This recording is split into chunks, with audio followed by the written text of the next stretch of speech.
Mixed seafood. Yan, pakuluan nyo lang po yung mga sangkap yung hipon, sweet corn, crab, tahong, pusit. Yan, pakuluan lang yan. Or steam, mas maganda steam kasi. Then, pag na-steam na po lahat, ang bawang po, ang pag-ano ng bawang, yung medyo brown lang siya para hindi siya mapait masyado. Then, tanggalin nyo lang po yung oil nun bago mo ilagay yung butter. Then, ilunod mo na yung luya at onion. Then, lagyan mong konting ketchup at saka paminta and Sprite. Depende sa panlasa mo.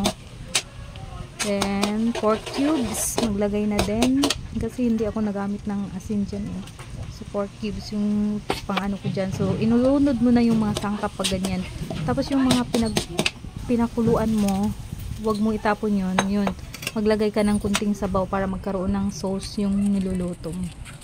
Hindi naman kailangan ng maraming sabaw yan eh. So, konti lang. So, ilunod na lahat ng mga sangkap. Then, lagyan mo ng oyster sauce. Siguro mga 3 sachet, mga ganun. Then, ihalo lang na.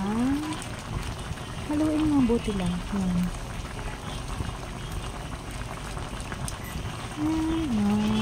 Ready to serve na.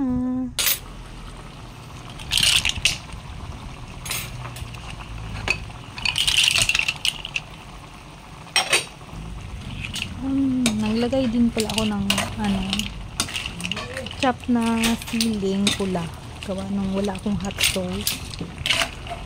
So, kung gusto nyo medyo maanghang-anghang, yun, maglagay kayo ng hot sauce or yun sili nilagay ko. Depende na yun sa trip nyong lasa.